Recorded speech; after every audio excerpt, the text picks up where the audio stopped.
अर्थव्यवस्था बंटाधार, महंगाई की भरमार, बेरोजगारी अपरंपार, महिलाओं की अस्मिता तार तार, किसान आत्महत्या करने को लाचार, सीमा पर लगातार घुसपैठ और प्रहार, चारों तरफ झूठ और जुमलों की बौछार, क्षीण हो रहा हर संवैधानिक अधिकार, इस पर भला क्या श्वेत पत्र लाएगी मोदी सरकार।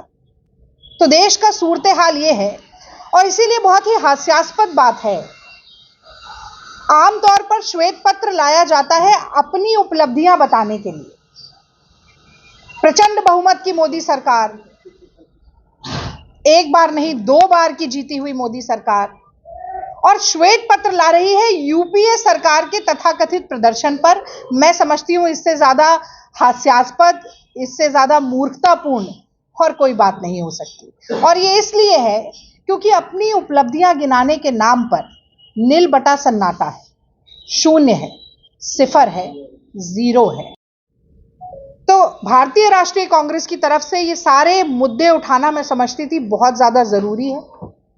हाईकोर्ट ने ये कहा कि पुलिस और प्रशासन के लिए बल का प्रयोग अंतिम विकल्प होना चाहिए, पर ड्रोन से आंसू गैस छोड़ना, लाठीचार्ज करना, छर्रे और रबड़ की गोलियां चलाना निहत्थे शांतिपूर्वक प्रदर्शन कर रहे किसानों पर कांग्रेस पार्टी इसकी भर्त्सना करती है और ये खुला आरोप लगाती है कि प्रधानमंत्री नरेंद्र मोदी ने 62 करोड़ किसानों के साथ झूठ बोला, धोखाधड़ी की, और इसके लिए सार्वजनिक रूप से प्रधानमंत्री मोदी जी को सबसे पहले माफी मांगनी चाहिए। उसके बाद किसानों की मांग त्वरित प्रभाव से पूरी करनी चाहिए, और अगर नहीं कर पाते हैं तो ये मान लेना चाहिए कि उनकी जितनी भी गारंटी है वो गारंटी नहीं है, जुमले हैं। जिस तरह से उन्होंने कहा कि 15 लाख अकाउंट में आएगा, 2 करोड़ नौकरियां मिलेंगी, 100 स्मार्ट सिटी बनेंगी, बुलेट ट्रेन चलेगी, रुपए और डॉलर का भाव सेम हो जाएगा, पेट्रोल और डीजल 40 रुपए पे आ जाएगा, उसी तरह से आज भी जो मोदी गारंटी चिल्ला रहे हैं वो सब केवल एक सफेद झूठ है। और अंत में मैं इन पंक्तियों के साथ अपनी बात को समाप्त करना चाहूंगी कि भगवान का सौदा करता है, भगवान का सौदा करता है, इंसान की कीमत क्या जाने, जो धान की कीमत दे ना सका वो किसान की कीमत क्या जाने। बहुत बहुत धन्यवाद, और आपके अगर कोई भी प्रश्न है तो मैं जरूर जवाब दूंगी। देखिए, जयंत जी तो सीट जीत नहीं पाए थे, एक भी पिछली बार जीते थे, उससे पिछली बार भी नहीं जीत पाए थे। मुझे लगता है कि वो शून्य का आंकड़ा बरकरार रहेगा, और जिन किसानों के नाम पर लाठियां खाई उन्होंने, उनके दादाजी की इतनी बड़ी विरासत, उसको इस तरह से नीलाम कर दिया है, वो किसान भाई भी देख रहे हैं और आम जनता भी देख रही है। तो मुझे लगता है कि व्यक्तिगत महत्वाकांक्षा अच्छी चीज है, लेकिन जिसने आपको बुलंदियों तक पहुंचाया उसकी पीठ पे छुरा नहीं घोंपना चाहिए। आपको उम्मीद थी किस तरीके से चले जाएंगे? नजदीकियां तो आप लोगों से बहुत, मैंने कहा politics is the art of the possible, कुछ भी हो सकता है। मैडम, भारत जोड़ो न्याय यात्रा कल से शुरू हो रही है, चंदौली में प्रवेश कर रही है। तो भारत जोड़ो न्याय यात्रा सेंट्रल यूपी फोकस कर रही है, ईस्ट यूपी फोकस कर रही है, कि वेस्ट यूपी में भारत जोड़ो न्याय यात्रा की मुझे लगता है कि तो इसका चार्ट जो है क्या आप लोग फोकस सिर्फ उधर ही कर रहे हैं? पश्चिम पर कांग्रेस कितना मजबूती नहीं, देखिए, जब हम चूंकि भारत जोड़ो यात्रा की जो कोर कमेटी थी मैं उसकी मेंबर थी, तो जब भी हम किसी प्रदेश में रूट तय करते हैं तो वो पूरी यात्रा की अवधि को भी देखना पड़ता है, उस प्रदेश के समीकरण को भी देखना पड़ता है, और कई बार हमें ऐसा रूट भी तय करना पड़ता है जो एक्सेसिबल है, जहां से चल के जाया जा सकता है, जो शॉर्ट भी हो और जिससे और सारे कोई भी और प्रदेश भी डिस्टर्ब ना हो। तो कई सारी चीजें हैं जिनका ध्यान रखना पड़ता है। यूपी पहले भी छूकर निकली है यात्रा, अब भी छूकर निकल रही है। 3-4 दिन कम करने पड़े क्योंकि बोर्ड की परीक्षाएं शुरू हो रही हैं, तो इसलिए वो रूट थोड़ा और छोटा हो गया। ये ध्यान में रखते हुए कि बच्चों की पढ़ाई का समय है, मोदी जी ने तो कोई ध्यान नहीं रखा। हरियाणा में इंटरनेट बंद है, राजस्थान में इंटरनेट बंद है, यूपी के भी कुछ हिस्सों में इंटरनेट बंद है, बोर्ड की परीक्षा सर पर है, लेकिन हम जरूर कोई भी वर्ग हो जनता का उसका ध्यान रखते हैं, इसलिए रूट को थोड़ा छोटा किया है। थैंक यू, बहुत बहुत धन्यवाद। राष्ट्रीय में जो आपके इंडिया गठबंधन के सहयोगी थे वो छोड़ कर जा रहे हैं, और दूसरा मेरठ में विधानसभा में 5000 से आंकड़ा पार नहीं कर पा रही कांग्रेस। बातें तो बहुत बड़ी बड़ी हैं, ऐसा क्यों है? देखिए, लोकतंत्र की ना बड़ी खूबसूरती है भाई साहब। वो खूबसूरती ये है कि कोई भी चुनावी हार या जीत अंतिम नहीं होती, जनता एक बार फिर मौका देती, और मुझे लगता है कि ये जो पब्लिक है ये सब जानती है। ऐसा मैं इसलिए कह रही हूँ कि अक्सर जो दल बदलू होते हैं, थाली के बैंगन होते हैं या कह दीजिए बेपैंदी के लोटे होते हैं, आया राम गया राम कोई अभी इसी बार से नहीं शुरू हुआ है, होता आया है। जनता उन्हें देखती है, परखती है और बार बार मतादेश के साथ धोखा करने की सजा भी देती है। उसका मैं एक छोटा सा उदाहरण आपको जदयू के माध्यम से देती हूँ।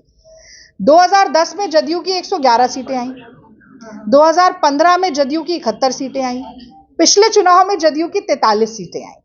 तो ये लोकतंत्र में कुछ छुपा नहीं है, सबके सामने है। जो कांग्रेस पार्टी कह रही है कि भावनाओं का उन्माद और धर्म और प्रभु श्री राम के नाम को विफलताओं की ढाल आप कितनी भी बना लें, और जो रोज के मुद्दे हैं, महंगाई है, बेरोजगारी है, गरीबी है, भूख है, असुरक्षा है, सीमाओं पर लगातार घुसपैठ है, ये सारे मुद्दे जनता देख रही है। एक बार हम हार गए, 2 बार हम हार गए, पर कांट की हांडी बार बार नहीं चढ़ेगी, ये मैं आपको आश्वासन देती हूं। और मेरठ में जैसा आप कह रहे हैं कि 5000 से आंकड़ा नहीं बढ़ा, विधानसभा का चुनाव तो अब बाद में आएगा। लोकसभा के चुनाव में आप जरूर देखिएगा, समाजवादी पार्टी के साथ कांग्रेस पार्टी का गठबंधन है और ये गठबंधन बहुत अच्छे नतीजे, बहुत सुखद नतीजे, न सिर्फ गठबंधन के लिए, न सिर्फ भारतवर्ष के लिए, पर मैं समझती हूँ कहीं ना कहीं जनता जनार्दन के लिए भी लेके आए। इस पार्टी ये तथ्य सामने रखती है कि सार्वजनिक क्षेत्र में बैंक का जो सकल एनपीए है, नॉन परफॉर्मिंग एसेट, वो 7 गुना बढ़ गया है। 2004 से 14 तक यूपीए के कार्यकाल में जो 8 लाख करोड़ था एनपीए, वो आज 55.5 लाख करोड़ है। 8 लाख करोड़ से पिछले 10 साल के अन्याय काल में 55.5 लाख करोड़ पहुंच गया है। और यही हाल बट्टे खाते में डाल दिए हुए बैंक ऋणों का भी है।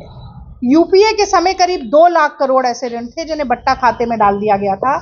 आज 15 लाख करोड़ का ऋण ऐसा है जिसको बट्टे खाते में डाल दिया गया है। तभी मैंने शुरुआत में कहा कि अर्थव्यवस्था का बंटाधार हो रहा है। जीडीपी की बात करें, भारतीय जनता पार्टी ने सत्ता में आते ही बड़ी सहूलियत से जीडीपी की कैलकुलेशन का तरीका बदल दिया। आंकड़े छुपाने के लिए एक नया फॉर्मूला इख्तियार कर लिया। उसके बाद भी अगर हम एवरेज ग्रोथ रेट निकालें जीडीपी की, तो यूपीए के कार्यकाल में 6.7%,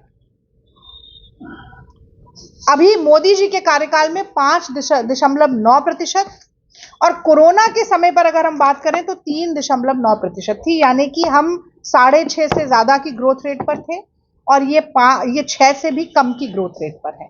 और एक वाकया मैं आपको याद दिलाना चाहती हूँ, शायद मीडिया के बंधुओं को ये ध्यान में भी होगा कि पूर्व प्रधानमंत्री मनमोहन सिंह जी ने चेताया था मोदी जी को और कहा था कि अगर गलत तरह से जीएसटी लागू होगी, नोटबंदी आप करेंगे, तो जीडीपी 2% नीचे गिरेगी, औंधे मुंह धड़ाम से। और तब संसद के पटल पर खड़े होकर मोदी जी ने मनमोहन सिंह जी का मजाक उड़ाते हुए कहा था कि ये ऐसे प्रधानमंत्री हैं जो रेनकोट पहनकर नहाते हैं।